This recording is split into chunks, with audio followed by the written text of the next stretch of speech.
보통 바쁘다는 거는 그냥 처리할 일을 다 제 시간에 못 해가지고 그 시간이 없다는 걸 의미하거든요. 실력이 없으니까 그거를 질질 끌다가 놓치는 거죠. 월화수목금토일 진짜 주말 없이 하루 종일 일만 하고 돈을 잘 버는 건 사실 자랑할 일은 아니거든요. 적게 일하고 많이 벌 수 있는 방향으로 가는 거거든요. 그래서 해야 되는 게 뭐냐면, 여러분 안녕하세요. 오늘 제가 얘기해 볼 제목은 프리랜서를 꿈꾸는 사람들에게 해주고 싶은 말이란 제목으로 준비해봤어요. 여러분 프리랜서라는 말 들으시면 뭐가 먼저 떠오르세요? 자유롭다, 일을 창조해야 한다, 일한 만큼 벌 수 있다, 백수와 워커의 중간, 자유로운데 책임감도 막중하다, 불안하다. 이거 진짜 비슷한 것 같아요. 프리랜서면 굉장히 자유로워서 좋은 것도 있지만 프리랜서라서 오히려 일을 더 많이 하게 되는 경우도 있어요. 그 프리랜서가 된다는 거의 의미를 잘 알아야 돼요. 나를 매니징하고 서포터하는 시스템이 사라진다 라는 뜻이에요. 회사라는 그 시스템에서 벗어나서 일한다는 걸 의미하잖아요. 예를 들어 뭐 출퇴근 시간이 있죠. 우리에게 업무를 부여해주는 상사가 있고, 그리고 함께 일하는 동료가 있고, 그 내 업무에 필요한 모든 툴들이 회사에 다 있잖아요. 이런 시스템이 있는데 반면에 프리랜서는 그 모든 거를 혼자 지불해야 돼요. 혼자 감당해야 되는 거죠. 내가 일하는 시간을 내가 정해야 되고, 스스로 업무를 부여해야 되고, 내 일에 필요한 모든 툴, 내 돈으로 해결해야 된다는 뜻이에요. 이렇게 들으면 되게 무섭잖아요. 근데 또 다른 뜻은 그 시스템이라는 말에 갇혀서 가짜 노동을 할 필요가 없다는 뜻이기도 해요. 그래서 제가 오늘 소개해드릴 책이 가짜 노동이라는 책입니다. 우선 책에서 이야기하는 가짜 노동의 정의를 한번 살펴볼게요. 예를 들어 모두가 시간 낭비라는 걸 아는 큰 프로젝트를 상대적으로 어린 직원에게 그저 뭔가 할 일을 주기 위해 맡긴다면 이것이 가짜 노동이다. 이미 알고 있는 것들에 대해 듣는 회의도 가짜 노동이다. 프로젝터가 꺼지자마자 잊어버릴 프레젠테이션, 일이 잘못되는 걸 막지 못하는 감시나 관리도 가짜 노동이다. 또한 할 일이 없다는 걸 가리거나 나는 일하는 사람이라는 기분을 지키고 자존감을 유지하기 위해 서류 정리를 전부 다시 한다든지 하는 일도 가짜 노동이다. 그 상사의 입장에서는 내 부하 직원한테 뭐라도 시켜야 될 것 같아서 시키는 것, 직원의 입장에서는 뭔가라도 해야 될 것 같아서 하는 일들 되게 많이 하잖아요. 저도 회사 다닐 때 그런 적이 많아요. 전 디자이너 출신이니까 괜히 이제 핀터레스트 같은 거 이렇게 뒤집고, 인스타그램 같은 거 이렇게 띄워놓고 이제 레퍼런스 찾는 척, 이메일 쓰는 척, 그리고 막 서류 정리하는 척, 파일 정리하는 척 하면서 그렇게 보낸 시간들. 근데 프리랜서가 되면 이런 시간을 모두 제거할 수 있어요. 내가 다른 사람 눈치 안 봐도 되니까, 내가 정말 필요한 일만 해내면 되니까. 근데 여기서 명심할 게 있어요. 실제로 많은 프리랜서들이 그렇게 시간을 아끼는 것 같지만 사실 그 아낀 시간을 빈둥거리는 데 씁니다. 그러니까 나를 매니징하지 못하는 거예요. 원래 오늘까지 마무리하려고 했는데 내일까지 해도 되겠지, 내일 모레까지 해도 되겠지 하면서. 그래서 제가 추천하는 방법은 나를 매니징하고 서포트하는 시스템을 내가 스스로 만들어야 돼요. 저에게는 플래너가 상사입니다, 저한테는. 그래서 매주 일요일 저녁에 매니저 엔드류가 돼서 월요일 엔드류, 화요일 엔드류, 수요일 엔드류, 목요일 엔드류, 이렇게 금요일 엔드류 이렇게 해서 분배를 해요. 그리고 저는 또 하나가 팀원들이 있죠. 저를 서포트해주는 시스템이죠. 제가 준 업무를 저한테 주면서 피드백을 요구하고, 저에게 필요한 자료를 요구하고, 촬영 일정을 잡아주고. 근데 만약에 여러분들이 프리랜서가 됐을 때 처음부터 막 누군가를 고용할 수 있는 여유가 안 될 수도 있잖아요. 공유 오피스 같은 걸 추천할 것 같아요. 거기에 가면 저 같은 사람이 많을 거란 말이에요. 아니면 내가 공유 오피스를 혼자 렌탈하기 너무 어렵다면 프리랜서로 일하는 사람들 몇 명을 찾아서 이게 서로가 같이 협업은 안 하더라도 아침마다 우리 언제야 모이자, 우리 이거 서로 감시해주자, 이렇게 할 수 있거든요. 두 번째는 바쁘다는 건 사실 그렇게 자랑할 일이 아니다 예요. 저도 바쁘다는 말을 진짜 많이 하고 살았던 것 같아요. 일이 많다는 거가 마치 저를 필요로 하는 것이 많고 저의 가치를 인정받았다고 생각하게 만든단 말이죠. 이 책에서도 딱 얘기를 하더라고요. 가짜 노동은 동료 간의 금기시 되는 대화 주제다. 그리고 어쩌면 우리 머릿속에서도 마찬가지다. 우리 노동이 무의미하고 허위로 가득 차 있을 뿐이라는 걸 인정해야만 하는 상황을 회피하고 싶으니까 말이다. 이렇게 금기시 되는 이유는 자존감 때문이다. 이제 사람들은 일과 자신을 동일시합니다. 사람들은 성실한 일꾼이자 회사에서 중요하고 대체 불가능한 직원으로서의 이미지를 보호하려고 합니다. 그러니까 우리가 자꾸 이렇게 바쁜 척을 하게 되고, 근데 바쁘다는 걸 굉장히 미덕처럼 이제 여기게 되는 것 같아요. 그래서 저는 궁금해졌어요. 그러니까 이거를 알매도 불구하고 우리가 일을 멈추지 못하는 이유는 뭘까? 그거를 336페이지에서 얘기해 주더라고요. 우리가 일하는 여러 이유 중 하나는 일을 할 때만 가치 있는 존재로 느껴지기 때문이다. 우리에게서 일을 빼앗아 가거나 근무 시간을 줄이는 사람은 자존감에 위협이 된다. 결국 바쁘지 않다고 인정하는 사람, 더 의미 있는 일을 요구하는 사람, 즉 금기를 깨는 사람은 주변에 위협이 된다. 어쩌면 지금도 우리 내면에는 그 노예 감독이 계속 남아있는지도 모른다. 그러니 모든 주말 근무는 상사 때문이라기보다 우리 자신을 위해서 하는 건지도 모른다. 왜 그 쉬는 날 없이 계속 일만 하는 프리랜서들을 만날 때가 있어요. 혹은 같이 놀러 가는데 일을 갖고 와. 휴가까지 와서 막 일을 하는 사람들이 있어요. 그러면서 이제 프리랜서의 뽕에 취합니다. 나는 어디서든 일할 수 있는 사람이야. 근데 이제 제가 생각할 때 보통 바쁘다는 거는 그냥 처리할 일을 다 제 시간에 못 해가지고 그 시간이 없다는 걸 의미하거든요. 내가 일정 관리를 잘 못했거나 실력이 없다는 뜻이에요. 실력이 없으니까 그거를 질질 끌다가 놓치는 거죠. 그러고서 이제 프리랜서 뽕에 취해가지고 그래도 내가 회사 다니는 사람보단 돈을 잘 버니까 나는 출퇴근 안 해도 돼 이러면서 이제 우쭐해지는 거죠, 쉽게. 월화수목금토일 진짜 주말 없이 하루 종일 일만 하고 돈을 잘 버는 건 사실 자랑할 일은 아니거든요. 근데 그거는 진짜 솔직히 누구나 할 수 있는 일이에요. 근데 중요한 거는 사실 적게 일하고 많이 버는 게 중요해요.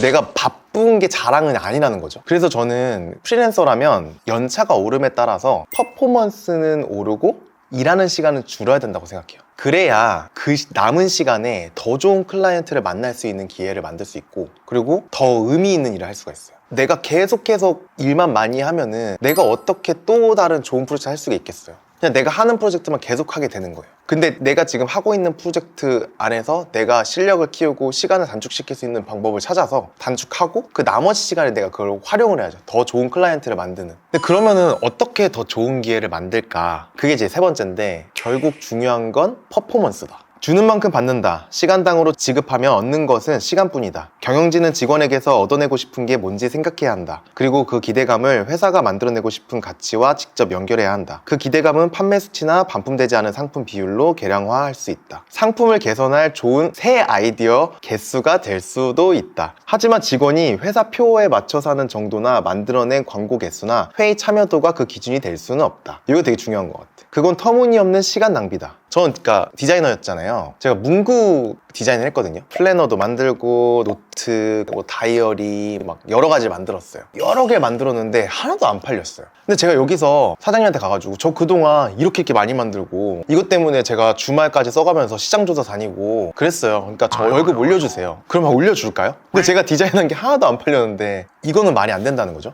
그거는 그러니까 제 디자인이 팔리고 나서 이야기할 수 있는 일이에요. 그래서 저는 그때 제가 SNS 마케팅이라는 방법을 찾았거든요. 그래서 퍼포먼스를 보여준 거고, 그래서 1년 반 만에 인턴에서 시니어 디자이너가 될 수 있었던 거예요. 이게 이렇게 얘기할 수도 있어요. 그거는 상사가 업무를 잘 분배해줘야 되는 거 아니냐, 기획을 처음부터 잘했어야 되는 거 아니냐 할 수 있는데, 글쎄요, 저는 그런 마인드로 살아간다면 계속 가짜 노동만 하게 되지 않을까. 그러면 그 사람한테 눈에 맞춰서 이 사람한테 오케이 되는 것들만 하게 되는 거잖아요. 그래서 이 사람이 주는 업무만 하면 돼. 그리고 나의 일은 끝. 이렇게 되면 내가 과연 성장할 수 있을까?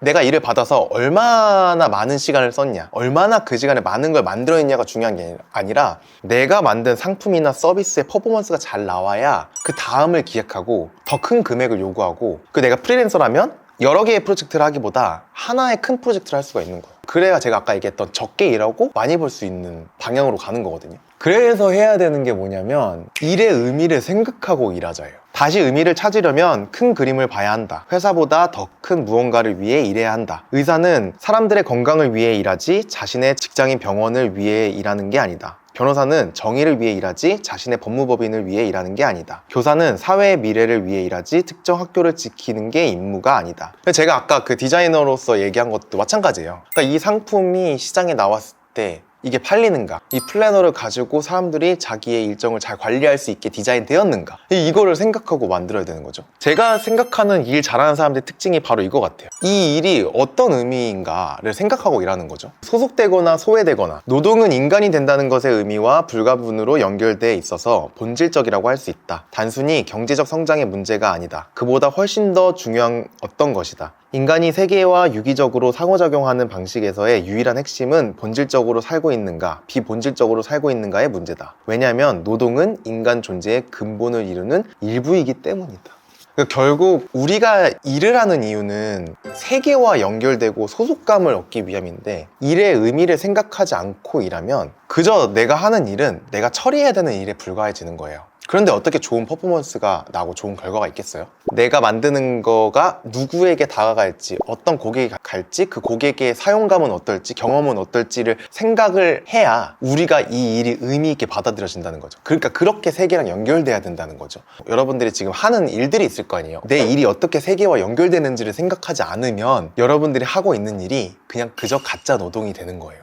그냥 시간 썩히기. 저는 그 가짜노동이라는 책을 읽고 프리랜서의 관점에서 이야기를 한번 나눠봤어요. 여러분의 생각은 어땠는지 지금부터 얘기해보면 좋을 것 같습니다. 신입사원한테 맡기는 그런 일들을 가짜 노동이라고 했잖아요. 근데 신입사원 입장에선 그게 받은 일이고 그걸 열심히 했다면 그 신입사원한테는 가짜 노동이 되지 않는 건가요? 상황에 따라 다르겠지만 그거를 시킨 사람은 가짜 노동을 시켰는데 그 가짜 노동 안에서 내가 진짜 노동을 할 수도 있는 것 같아요. 예를 들면 제가 예전에 인턴으로 일했던 회사가 하나 있는데 저한테 할 일이 없으니까 사진 파일 정리를 시키는 거예요. 그 회사에서 찍은 사진이 엄청 많은데 그거를 그동안 관리를 안 했던 거예요. 근데 그거가 진짜 그냥 중노동이에요, 그냥. 근데 그때 전 뭘 배웠냐면 아, 이런 식으로 파일을 정리해야 다른 사람들이 볼 때 쉽게 찾을 수 있구나. 이거 할 때 그냥 날짜 맞추는 게 아니라 여기 끝에다가 내가 키워드를 달아놓으면 이 키워드로 검색했을 때 내가 찾기가 쉽겠구나, 혹은 다른 디자이너가 찾기 쉽겠구나. 내가 할 일이 없다고 그거를 시킨 거는 그 팀장이 저에게 가짜 노동을 시킨 게 맞아요. 근데 그거를 나에게 필요하게끔 진짜 노동으로 바꾸는 건 내 역할인 것 같아. 내가 하기 나름인 것 같아. 직장인으로 살다가 가짜 노동이라는 생각이 좀 너무 많이 들어서 프리랜서의 삶을 선택을 했고 제가 좋아하는 일을 하자라고 생각을 했는데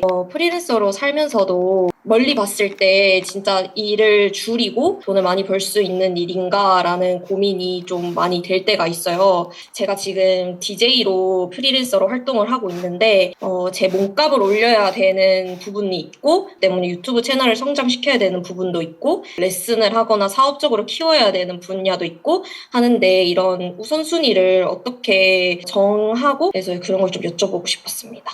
저도 일을 하면서 과부하가 돼가지고 내려놓은 것들이 많거든요. 근데 그때 기준이 되었던 거는 장기적인 시각으로 보려고 많이 했어요. 어떤 게 더 나에게 도움될 것인가가 좀 기준으로 세우는 척도였던 것 같아요. 근데 이건 확실한 것 같아요. 내가 좋은 선택을 할 수 있는 거, 결국 선택지가 여러 가지가 된다는 거는 경제적으로 안정화가 됐을 때에 훨씬 더 여유롭게 할 수 있거든요. 근데 그 장기적인 선택이 저에게는 늘 옳았던 것 같아요. 오히려 더 좋은 작용이 돼서 저를 성장시켜줬던 것 같고, 지금 눈앞에 있는 이익이나 보상 같은 거를 바랬을 때는 크게 오래가지 못했던 것 같아요. 저는 예전에 코칭을 했었거든요. 월요일 화요일만 몰아서 코칭을 해도 달에 1,000만 원이 넘는 돈이 벌렸어요. 그거를 포기하고 제 두 번째 유튜브 채널을 만들었어요. 당장 바로 돈이 안 되잖아요. 월에 1,000만 원이 들어온 수익을 포기해야 된다는 거잖아요. 대부분 포기 못해요. 근데 제가 포기할 수 있었던 거는 내가 이거 말고 다른 걸로도 돈을 벌 수 있었기 때문에 이 정도 수익을 포기할 수 있었던 거예요. 저는 그런 게 되게 많았어요. 사실 그것도 그렇게 장기도 아니고 제가 어쨌든 기회비용을 손해 봤을 거 아니에요? 1년도 안 돼서 그거에 훨씬 뛰어넘게 결국 수익으로 돌아오기도 하고, 그 장기적으로 봤을 때도 그렇고 계속 늘 그래왔던 것 같아요. 저희 그린십 북클럽은 다음 달에도 계속 될 거고요. 제 채널 구독하시고 알림 설정 해놔서 바로 등록하시면 됩니다. 아, 그리고 또 하나 공지사항이 있는데요. 여러분, 매달 이메일 잘못 써가지고 저희가 줌 링크 보낼 때 누락되는 경우가 이메일이 매달 나와요. 더블체크 꼭 하셔서 놓치는 일 없게 하시면 좋겠습니다. 그러면은 저희는 다음 달에 또 만나도록 할게요. 들어가세요. 안녕.